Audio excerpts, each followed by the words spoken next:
Hey everybody, welcome to another episode of the Win Insider Series. I'm George with Wine Industry Network, and for those of you that are joining us for the first time, if you haven't seen any of these, it's just a chance for us to get to know different people in the industry, professionally, a little bit personally, and get their perspective on how they see things unfolding in our industry, and just really a fun way to obviously just to get to know some different people. And so today, I'm super excited. We have Anna Brittain, who is the Executive Director for Napa Green and the visionary behind Napa RISE Climate and Wine Symposium.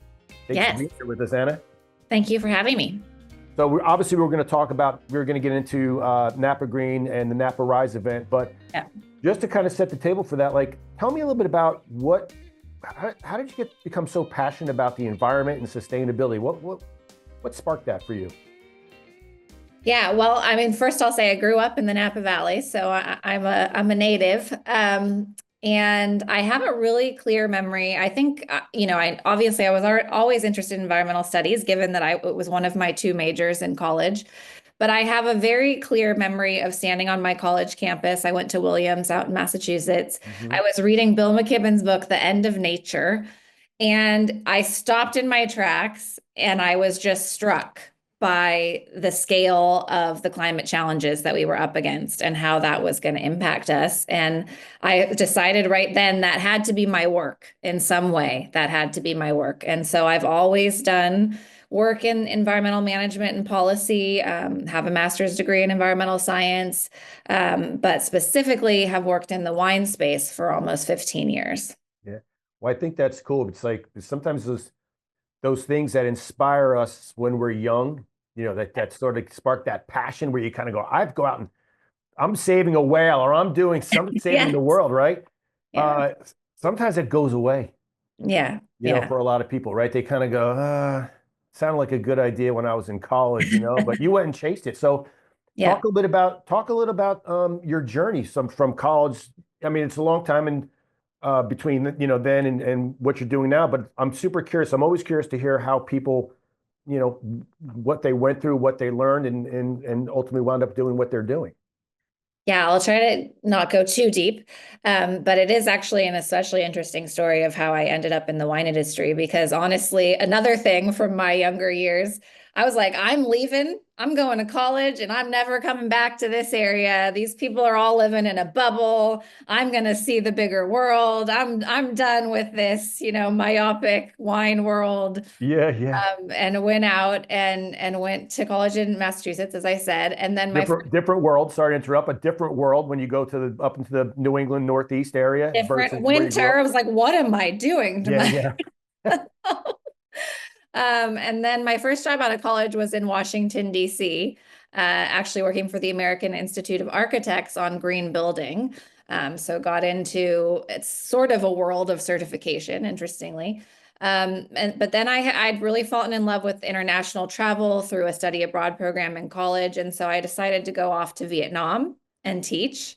And so I got to really focus, working with adults, focus the content. So I got to talk a lot with them about climate change and how it was impacting Vietnam. And I came back from that. I had a summer, I was home, and I was on my way to Yale to start my master's degree. I just had this couple months in 2006 where I needed something to do with myself. And I ended up getting connected to a consultant, John Garn, who specifically did sustainable wine growing consulting. I mean, so specific, so niche. And I got tied in with him and I really loved the work. He was working with the California Sustainable Wine Growing Alliance, and he was working with individual wineries like Benziger, who are longtime leaders who were really in the spotlight then at that time. And I got really passionate about it. And I went out to New Haven, Yale, and I hated New Haven. And I was like, and it's too soon for my master's degree. It was just too much. And so I came back and I worked with him for several years before I ultimately transferred to UC Santa Barbara for my master's degree. But that had gotten me into this, it had gotten me into this world. And then I went back to DC for a few years. And ultimately I thought, I feel like working locally, working on the ground is the most impactful. I definitely feel like I'm a California girl. And so I decided to come back in 2015. And that's when I started working on Napa Green. Why do you bring up John's name? Because I haven't thought about him in a long time. and I can't remember where we were. I was involved with him somewhere, and I don't think it was. I don't think it was wind stuff. I think it was maybe when I was on the board for Sonoma County Vintners back in the day, and maybe That would working with make the sense. growers on the sustainability Yeah, stuff. But I remember John's being probably. like super smart and super passionate and super Yeah. impressive. And but okay, I gotta comment on this. So you ready to go to Yale to get your master's, and you're like, no, I'm not Yeah. doing that. Did your parents love that idea? Were they like, wait a second, what? Well, I went and started, so I got a semester under my belt, and then Okay. I decided to come back and put that on pause for a few years. I don't know what my mother thought. I have a single parent. I Was think she, she's always been like, Anna has a mind of her own, and yeah, I'm gonna definitely. let her do Apparently, her yes. I see that. Did thing. you just wasn't your scene? You just like, you know what? This Yeah. is not for me.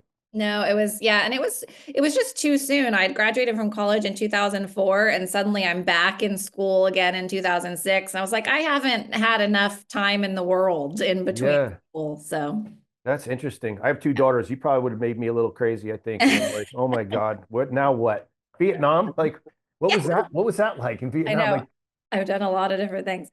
I love Vietnam. I mean, it's a place I ended up living there for a year. It was kind of two different stints. But I love Southeast Asia and getting to work with I was working with well, the first time around I was working with students that were on their way to either college or work internationally. So they were learning English. So getting to connect with people right at their own kind of cusp into their adulthood experience was really great. And then I also worked for an NGO on climate policy in Vietnam. And Vietnam is side story, but Vietnam is one of the countries hardest hit by climate change because they have two really heavily populated deltas that are mhm. getting impacted by storm inundation and flooding. And so it was a really palpable, powerful place to work and really see Yeah. how climate change is happening. You know, it's like when I have conversations like this, it makes me feel guilty because I don't think about like, you know, sustainability programs and how the environment's being impacted around the world. And I don't know why I don't. I just like, I guess you just live in, like, you still kind of like live in this bubble here. Yeah. But what a great perspective that must, something that it's given Yeah. you and the people who are aware of that. Yeah. That sounds like a pretty rewarding time for you. Yeah, very much so. And really did help. I think I'm a really all about whole systems thinking. And I think having that bigger view has really helped with that. That's amazing.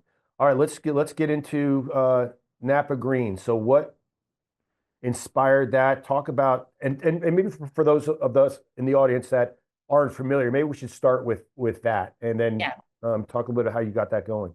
Yeah, so there's a bit of a story there because Napa Green just turned 21. We're legal, we can drink. So Napa Green's been around for quite a while. So I'll tell kind of the brief story Yeah, again. But Napa Green actually started under the aegis of the Napa Valley Vintners. I'm sure most people watching this know who they are, kind of an yeah, association of the wineries in Napa County.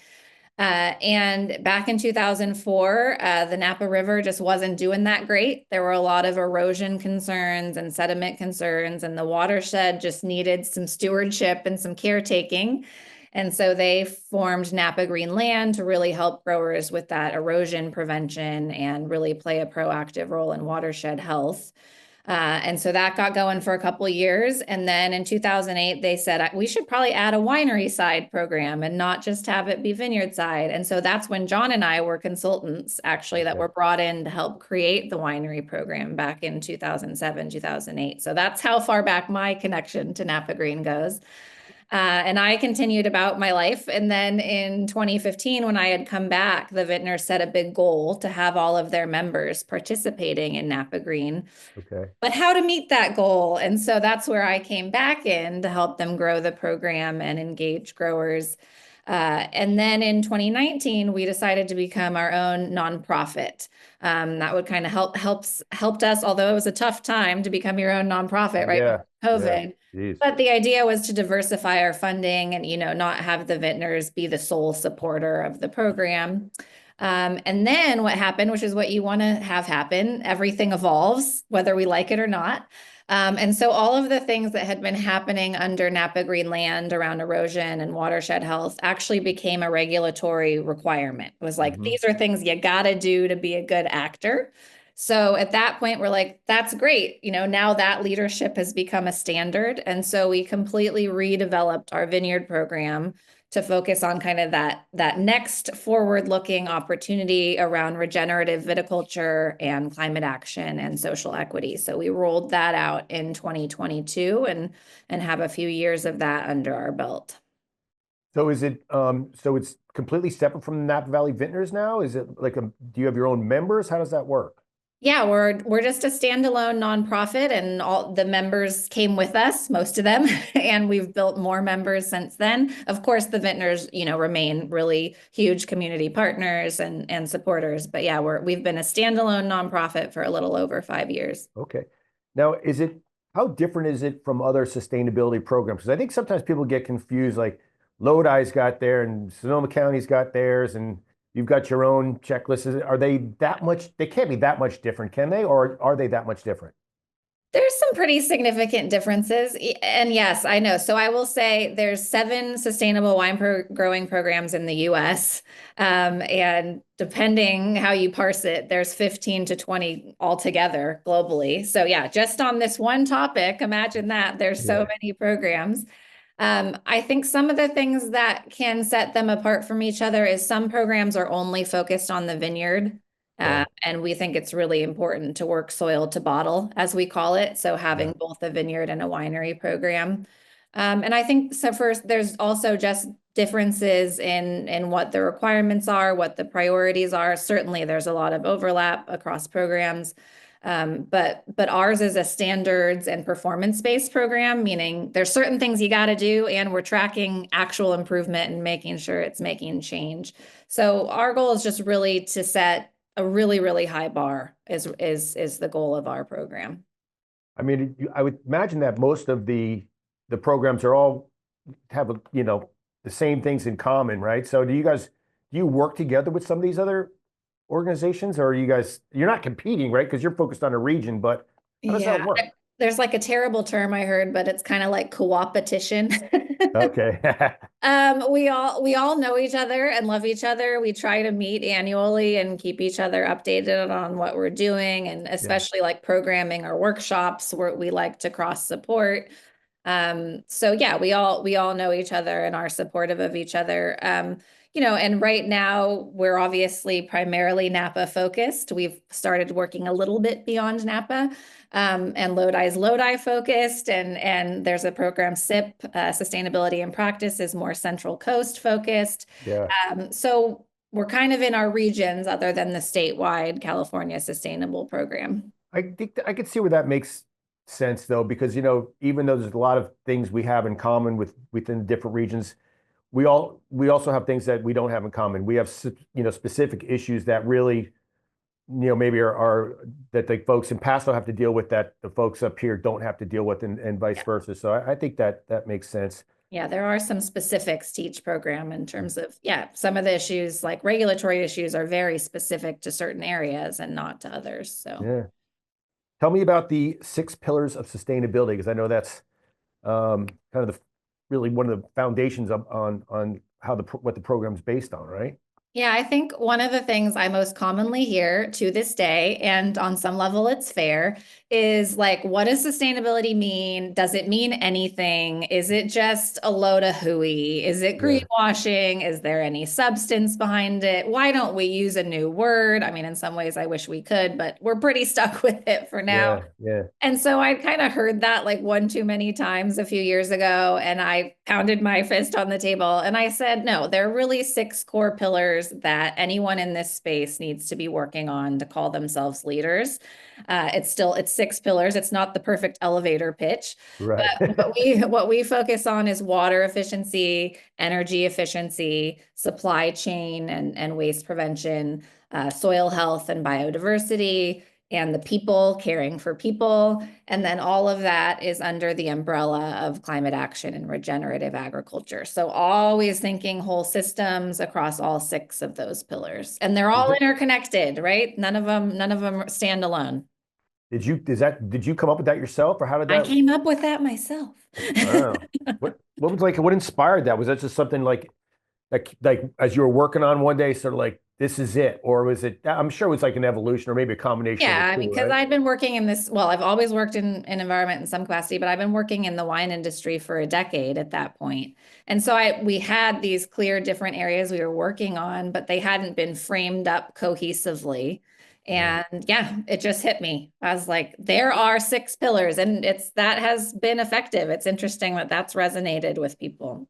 Well, sometimes like, when you break it down like that, right? So it's like people can wrap their heads around it, but I'm sure that's even gone through its own states of evolution, right? From what you initially came up with to what it looks like today, right? I mean, maybe it's not drastically different, but I don't know, like any ideas I've ever had, it's like even the good ones, you continue to tune them up a little bit. Well, and as we know right now, terminology is a constant evolving question. Yeah, I think there's just even some small things like at first we just had waste prevention, and it was like that doesn't sound very sexy. Yeah, yeah, And yeah. really, like most of what we were doing there was focused on supply chain. So we made that kind of more front and center. Of course, our recycling and our composting are important, so that's still in there. But yeah, there have been elements like that, or explicitly adding the regenerative agriculture to help people understand that focus. So yeah, you're right. There's definitely been iteration. Yeah, the regenerative in particular, I know we started talking about that because we're just that's the space we live in, right? We're trying to be a good resource Yeah. and spotlight things that we think people want to learn more about. And the regenerative, like when we started talking about that a couple of years ago, and even though it's been around, but really kind of putting it on stage, it's Yes. like packed room every time. I mean, people are interested.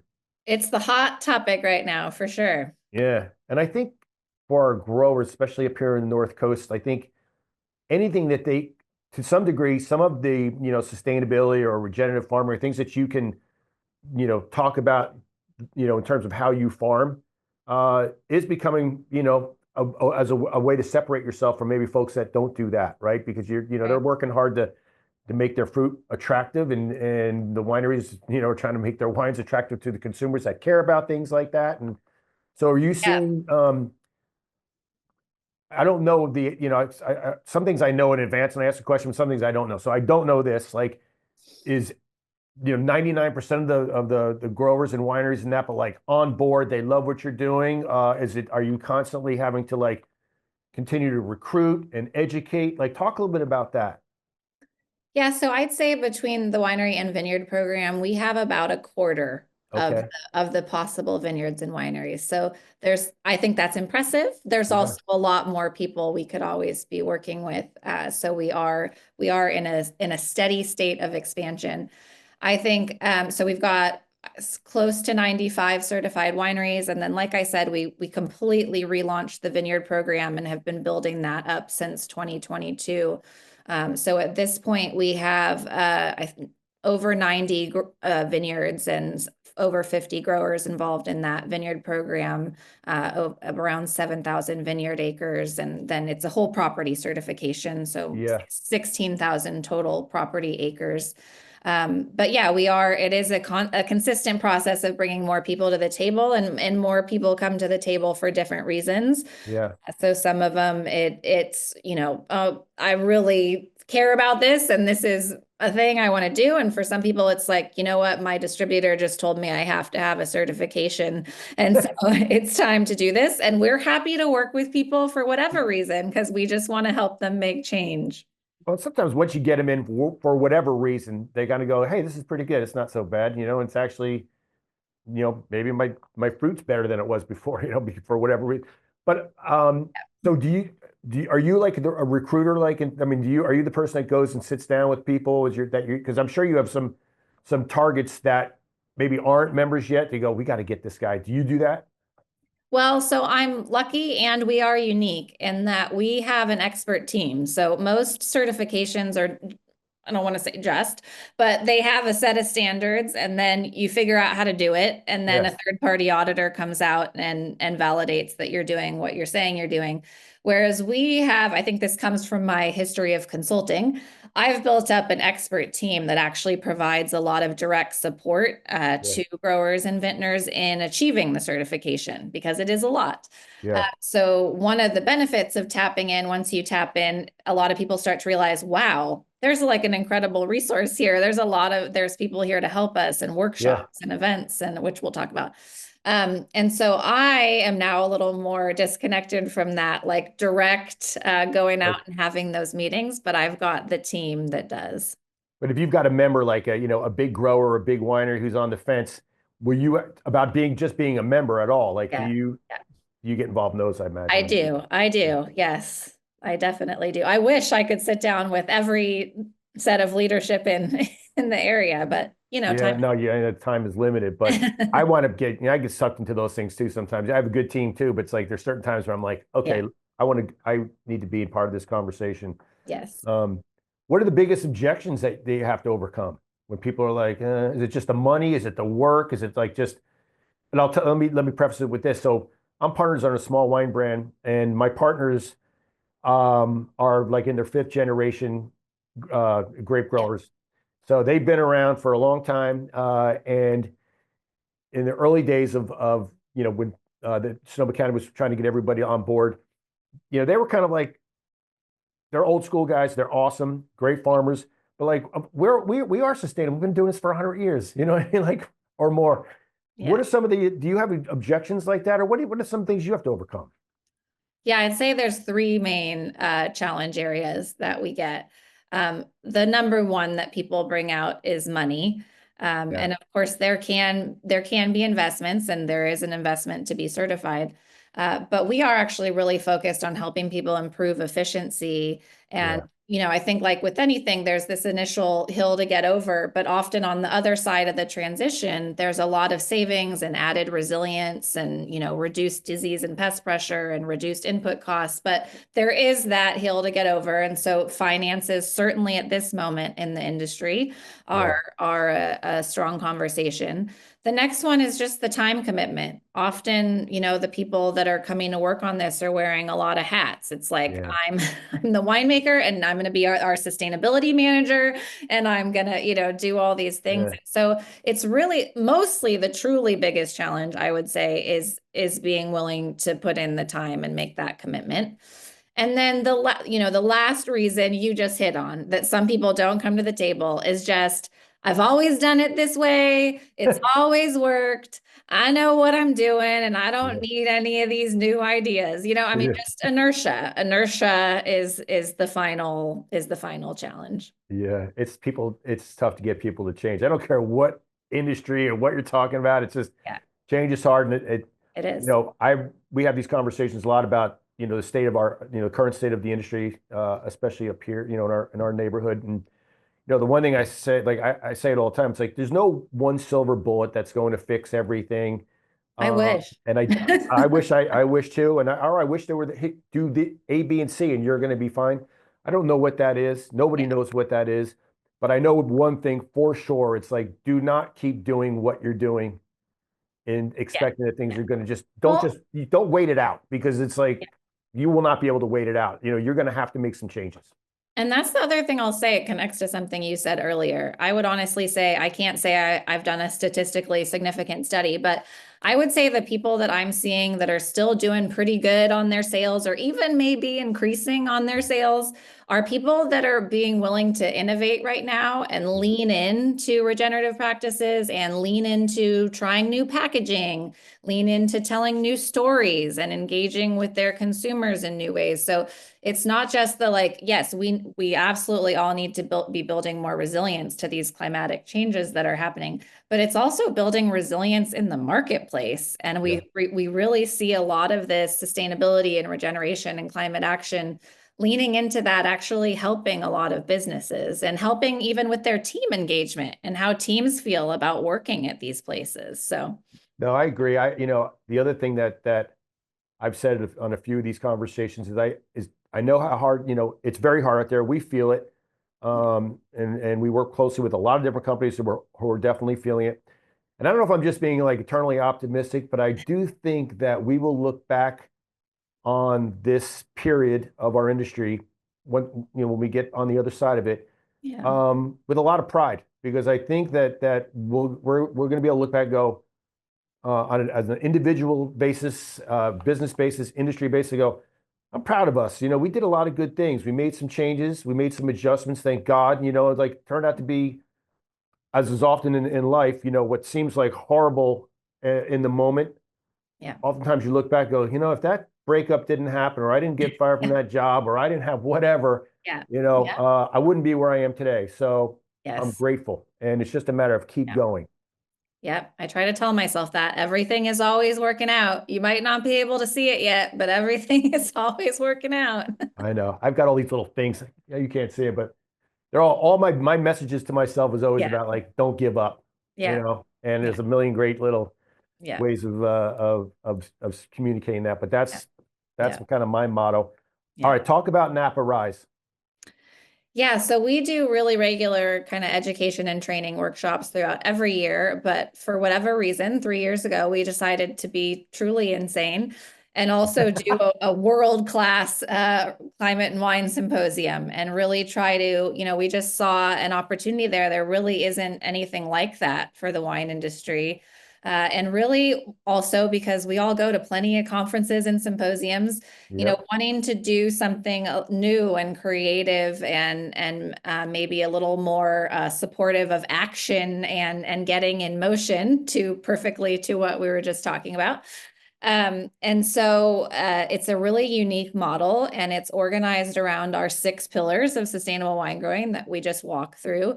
So it's a series of 6 half-day events, each one focused in on one of the pillars. And I think that's nice because people can say, I'm really wanting to look at water and supply chain and climate. I'm coming those 3 days. Or I really want to look at, people and soil health, and I'm going to come those 2 days. So there's that element of it. And it's 65 speakers from all over the world, within and beyond industry. Yep. 40 sponsors. It's a huge, huge event. Should be over 700 people across the 6 events this year. And we're just constantly saying, don't just listen to this and think it's cool. Think, what can I take away and do? What from Yeah. this am I inspired to go and do? And we've tracked a lot of results, dozens of results that have come out of Rise. I just heard another one the other day. So that's what warms my heart and keeps me going, is seeing results coming out of this. Well, I am super impressed because we do these conferences as well, Yeah. and you've got a hell of a line of speakers. I mean, Yeah. some just top shelf people. Yes. I Yes. love the idea of breaking it up in 6 days, Yeah. half days, right? So that's palatable, right? Yeah. The people that you're trying to attract are busy, Yeah. so Yeah. even giving away one full day, let alone, if you're trying to do this in like 3 consecutive days, it would be very difficult for people. Yeah. So I Yeah. really love the way that you broke it up, the way that you did. It's super affordable. I think so. Thank you. It is super Get affordable. your tickets. Listen, I know how Yeah. much these things cost to put on, you know what I mean? Yeah. And getting money out of sponsors these days, everything's hard. Yeah. But Yeah. when I was doing a little bit of research, I was like, how much does this cost? It's got to be, I was like, it was like $65 or something. I mean, it was Our tickets are around 100 to 120, but you can also get 6 packs and split them among your team or maybe your. that's what I saw, but it was Yeah. very affordable. But yeah, you're right. Look, this event costs $160,000 to pull Yeah. off. Yeah. I'm just going to put it out there. It does cost a lot of money to do these things. No, believe me, I know. And then getting the speakers, especially the ones that Yeah. you have to travel in, right? And like Yeah. getting from San Francisco to wherever Yeah. you're putting them up, and I mean, it's Yep. impressive. The logistics. Yeah, it's pretty nutty. Yeah, Yep. people have no idea because you probably start working on it as soon as it's over. You maybe take a couple weeks off, but We it's should. We stop for a little while, but we yeah. should just keep going. So look, when are the dates? I know it's just around the corner here. So what? Yes, and yeah, and it's absolutely for the whole wine industry and really about thinking about how the wine industry can have an even bigger impact beyond just the wine industry. So it's at the Charles Krug Carriage House in St. Helena, but we want everyone from all the California wine regions to be there. And it's 3 days, each 2 weeks. So Yeah. it's April 29th through May 1st, just 3 half days, ends with lunch and wine. You're on your way. And then it's May 6th through 8th. So there's 3 days first week, 3 days the next week. Man, it's right up on top, right It's on top right of up on top of us. it. Yes. Yeah, it's Well, almost here. I'm sure it's going to be fantastic, and I wish you all, the best of luck. For people that want to get some more information about how can they attend and what are you talking about? Where can they get that information? Yep, go to risegreen.org and we've got the whole lineup. So every day has practical workshops, has a big marquee keynote, as we call it, and has a forum asking a critical question. So you can go to each event day and see that whole lineup of what we're looking at, but also just some really cool creative content. Like one of our forums is to till an EV or not to till an EV, and talking about tillage and electric tractors. So there's another day looking at, do consumers care? Do they care about sustainability and climate action? So Yeah. we're asking and kind of answering some really interesting questions. So yeah, you can see all that content at risegreen.org. Hey, this made me think about a question. So as like artificial intelligence becomes, more part of the vineyard conversation, Yeah. what are your thoughts on that? It's really interesting. Maybe I'm like revealing my age, but AI terrifies me a little bit. It does. And also, I mean, some people roll their eyes at this, but it has a huge carbon footprint. I mean, it is hugely energy intensive. So I've started using it a little bit, like for some, but I do feel that tension there of just of the environmental impact of it. But I mean, to some degree also, like we're facing huge labor challenges and Yeah. cost challenges. And so to some degree, some new efficiencies and streamlining do have to be found all the time, right? That's part of our evolution. So Yeah. I'm curious to see where it goes. It's scary. Sound like my wife. She's terrified. She's like, this is the end of the world. It's over. It But might be. yeah, no, but at the same time, I think that, you know, for better, for worse, it's not going away, and Yeah. so for That me, I is know reality. Yeah. it's reality, and I'm trying to. I've let myself sort of embrace it a little bit. Even preparing for this, I've got my YouTube Win Insider Series conversation, and what used to take me a couple of hours to get prepared, like it'll tell me a little bit about you, a little bit about your background. I have a whole thing here on you, Love it. and even gives me like 20 questions based on what I want to learn. So I don't know. I don't know if it's good or bad. I guess everything could be. There's lots of things can be used for good or for bad, right? It's Yes. just it is Yes. what it is.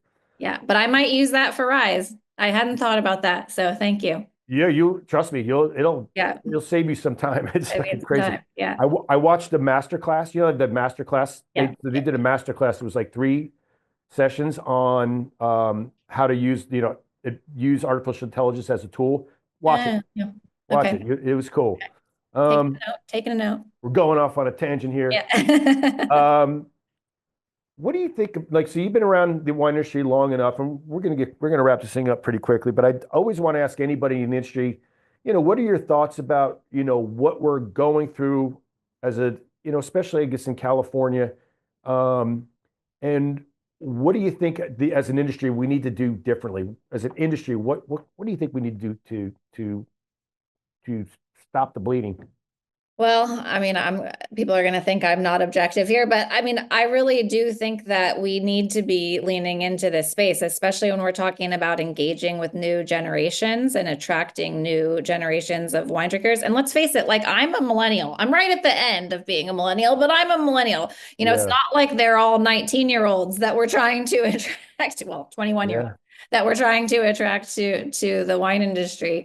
And what they care about is very values based. It really is about knowing that people are cared for and knowing that you're being a conscientious business and loving new creative stories of like, oh, cool, look at this cornstarch compostable packaging instead of styrofoam. Like, this is awesome. I love it.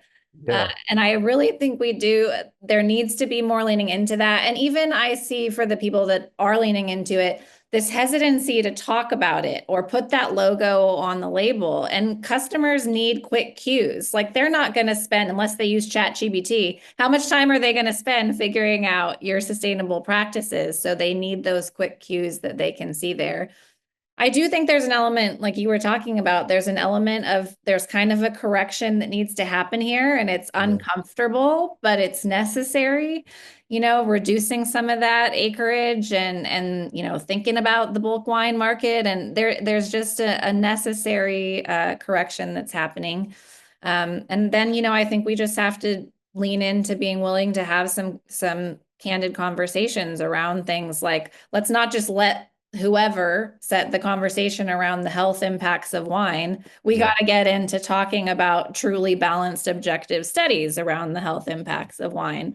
So there's a lot of a little bit of tug and pull right now, but it feels kind of necessary, right? We can't make it go away until we work through it.